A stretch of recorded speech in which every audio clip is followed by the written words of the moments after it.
Hello' friends, আজি মই বহুত ধুনীয়া ভিডিঅ' এটা বনাবলৈ গৈ আছোঁ। সেইটো হৈছে পালক আলু পুৰি। পালক আলু পুৰি কেনেকৈ বনায় সেইটো চাওঁ। সেইটোৰ কাৰণে মই পালেং শাক লৈছোঁ। এনেকৈ 3 মুঠি পালেং শাক চাফা কৰি ল'ম ধুনীয়াকৈ।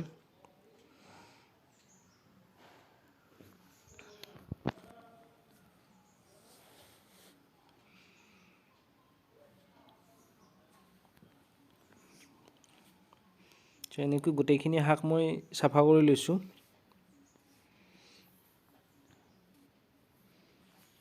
গোটেইখিনি চাফা কৰা হ'ল। এতিয়া ইয়াক গোটেইখিনি মই মিক্সিত পিচি ল'ম। মিক্সিত ধুনীয়াকৈ গোটেইখিনি পিচি ল'ব লাগিব। চাওক,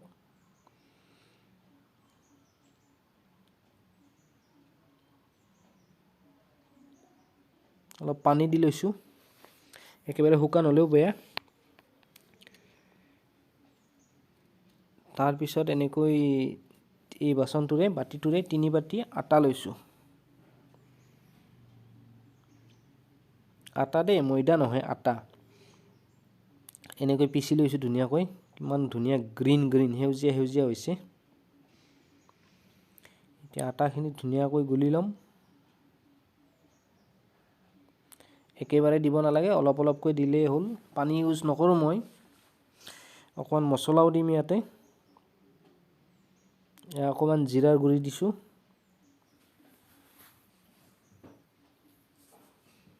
আৰু এয়া ধনিয়া গুড়ি।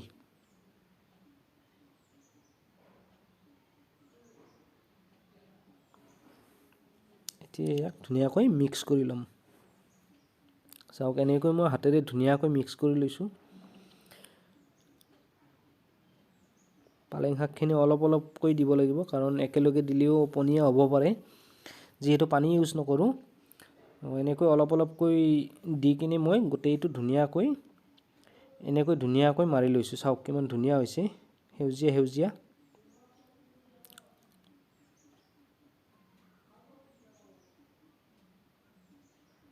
এনেকৈ মাৰা হোৱাৰ পিছত অকণমান সময় ঢাকি থৈ দিছোঁ আৰু তাৰপিছত মই এইটো ঢাকনিখন গুচাই চাইছোঁ। চাওক, এনেকৈ আকৌ এবাৰ অকণমান মাৰি লওঁ, বেছি নহয়।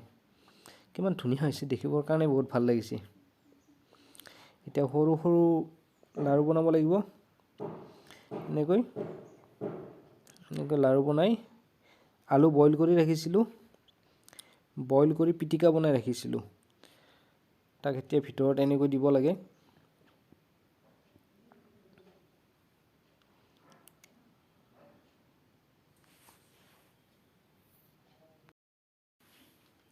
এনেকুৱা আলু পুৰি ভিডিঅ' মই আগতেও দিছোঁ, আপলোড কৰিছোঁ আগতেও ইউটিউবত, আপোনালোকে চাব পাৰে। আলু পুৰি বুলি মাৰিলে, সৌৰভজ্যোতি 87 আলু পুৰি বুলি মাৰিলে পাই যাব। মই ডিছক্ৰিপশ্যনতো লিংকটো দি দিম বাৰু। চ' এইটো হৈছে পালক আলু পুৰি। চ' ইয়াৰ ভিতৰত এনেকৈ মই গোটেইখিনি আলু দি 4টা পালক পুৰি বনাম। এনেকৈ পালক পুৰি। চ' আলু পুৰি যেনেকুৱা হয় ঠিক তেনেকুৱাই, কাৰণ ইয়াক পানী দিয়া নাই, পালেং শাকেৰে মাৰিছোঁ, পালেং শাকেৰে গুলিছোঁ, সেইকাৰণে পালক আলু পুৰি বুলি ক'ব পাৰি। চাওক, এই মুখখন বন্ধ কৰা সময় কিন্তু বহুত ধুনীয়াকৈ, বহুত মিহিকৈ মুখখন বন্ধ কৰিব লাগে, নহ'লে ফাটি আহিব পাৰে বা তেল সেইফালে ওলাব পাৰে, আলু ওলাই যাব পাৰে সেইখিনিৰে। চ' এনেকৈ বন্ধ কৰিব লাগে লাহে লাহে। তাৰপিছত চাওক, আৰু তাৰপিছত এনেকৈ লাহে লাহে বেলি ল'ব লাগে। কেনেকৈ বেলিছোঁ মই চাওক। চ' ফ্ৰেণ্ডছ, এনেকৈয়ে কৰিব পাৰি। আপোনালোকেও এনেকৈ কৰিবৰ কাৰণে চেষ্টা কৰক, পালক আলু পুৰি। আৰু চেনেলটো যদি নতুনকৈ চাইছে তেনেহ'লে ছাবস্ক্ৰাইব কৰি ৰাখিব, বেল আইকনটো অল কৰি ৰাখিব। আৰু ভিডিঅ'টি কেনেকুৱা হ'ল, কেনেকুৱা পালে, সেইটো কমেণ্ট কৰি নিশ্চয় জনাব। লাইক কৰিব, চেনেলটো শ্বেয়াৰ কৰিব, ছাবস্ক্ৰাইব কৰিব, বেল আইকনটো অল কৰি ৰাখিব। ফ্ৰেণ্ড চাৰ্কুলৰ মাজত শ্বেয়াৰ কৰিলে ভাল লাগিব ভিডিঅ'টি।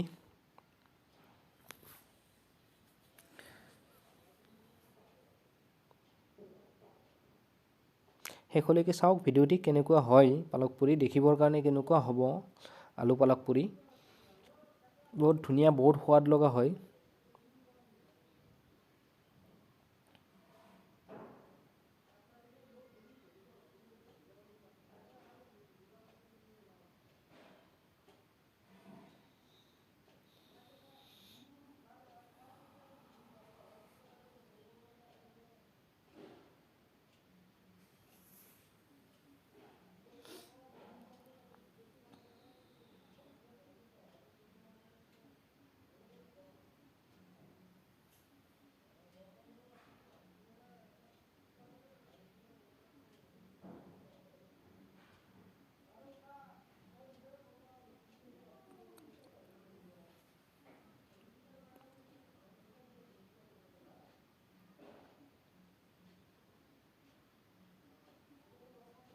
চাওক এনেকৈ মই 4টা লাড্ডু ধুনীয়াকৈ বেলি ল'লোঁ এতিয়া মই কেৰাহী বহাই দিছোঁ এটা সাইডত চাওক কেৰাহী বহাই ৰাখিছোঁ এনেকৈ এতিয়া তেল দিলোঁ মই এনেকৈ ৰিফাইন বেছি দিয়া নাই আৰু বহুত বেছি হ'লেও কেৰাহীত তেল জমা হৈ যায় আৰু একেটা তেলতে ভাজি থাকিবৰ কাৰণে ভাল নালাগে কিমান ধুনীয়াকৈ ফুলিব চাব আপোনালোকে বহুত ধুনীয়াকৈ ফুলে চাওক কিমান ধুনীয়াকৈ ফুলিব লৈছে চাওক চাওক গ্ৰীণ আলু পুৰি এয়া হ'ল গ্ৰীণ আলু পুৰি বহুত টেষ্টি বহুত হেলথি হয় খাবৰ কাৰণে